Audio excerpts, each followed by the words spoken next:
안녕하세요, 빠두리 빠니입니다. 지난 영상에서는 단식 증류에 관해서 알아보았습니다. 이번에는 연속 증류에 관해서 알아보려고 합니다.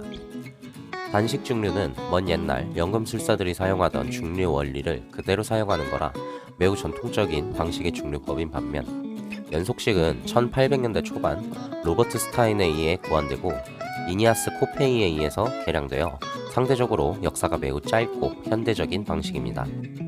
단식과 다르게 발효액을 투입하는 동안 증류를 끊어줄 필요가 없기 때문에 연속으로 증류한다 해서 연속식 증류기라고 합니다.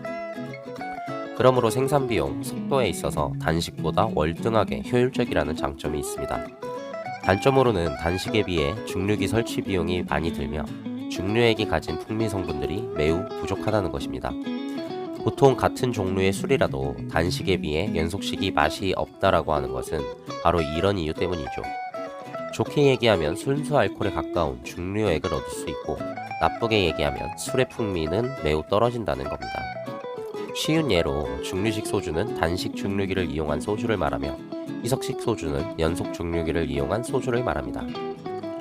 스카치 위스키에서는 몰트 위스키를 제조할 때는 단식 증류기를 이용하며, 그레인 위스키를 제조할 때 연속식 증류기를 사용합니다. 연속식 증류기의 원리를 알아보겠습니다.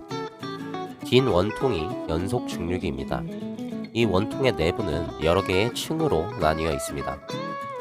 각 층을 구분하는 것은 플레이트, 트레이라고 하는 단으로 구분이 되어 있습니다. 이 단은 작은 구멍이 여러 개 뚫려 있고, 한쪽에는 액체가 아래층으로 내려갈 수 있도록 관이 연결되어 있습니다. 연속 증류기의 중간 지점에서 발효액을 부어줍니다. 발효액이 단을 채우고 넘친 양은 관을 따라 아래층으로 내려가 아래층 역시 채워줍니다. 증류기의 맨 아래층에서는 뜨거운 스팀을 올려줍니다. 아래쪽에서 뜨거운 스팀이 시작되기 때문에 증류기의 아래쪽일수록 온도가 높고 위쪽일수록 온도가 낮습니다. 스팀은 단에 작게 뚫려 있는 구멍들을 통해서 위층으로 올라갑니다. 올라간 스팀은 그 층에 있는 발효액을 끓여주게 됩니다. 발효액은 스팀에 의해서 가열이 되며, 현재 층에 있는 온도에서 기체가 될 수 있는 성분들은 스팀과 함께 그 위층으로 올라가게 됩니다.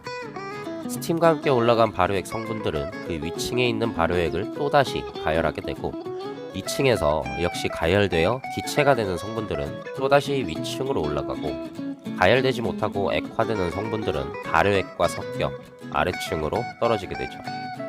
이 작업이 모든 층에서 이루어지면서 발효액이 여러 성분들로 나뉘게 되는 것입니다. 우리가 교복 입었을 때 과학 시간에 배웠던 석유를 증류하는 원리와 똑같기 때문에 이를 생각하시면 이해가 좀 더 수월하실 겁니다. 발효액이 들어가는 층보다 아래층에 있는 층들을 분리탑이라고 하며, 그보다 위층을 증류탑이라고 합니다. 증류탑 중에 몇 층에서 분리되는 증류액을 받을 것이냐, 이것이 증류액의 성분과 개성을 결정짓습니다. 아래쪽에 있는 층에서 분리되는 증류액일수록 성분들이 무겁고, 위층에서 분리되는 증류액일수록 성분들이 가볍죠. 가장 맨 위층에는 우리가 마시는 알코올인 에틸 알코올보다 가벼운 메탄올 혹은 알데하이드 같은 성분들이 분리되기 때문에 맨 위층에서 분리되는 성분을 같이 추출해내면 큰일 납니다. 단식 증류에서 초류 부분을 제거하는 것과 같은 원리입니다. 보통 보드카와 희석식 소주의 경우 95도 정도의 순수 에틸 알코올만을 추출해내는 편이며, 위스키의 경우는 85도 안팎의 알코올을 추출해서 보다 다양한 성분을 가진 형태로 추출해내는 편입니다. 내용이 조금 복잡하게 느껴질 수 있습니다만, 쉽게 이해하자면 단식 증류기 여러 개를 높게 쌓아둔 형태로 연속 증류기 하나의 층이 단식 증류기 한 개의 역할을 하는 것과 비슷하다고 생각하시면 됩니다. 감사합니다. 빠드리빠니였습니다.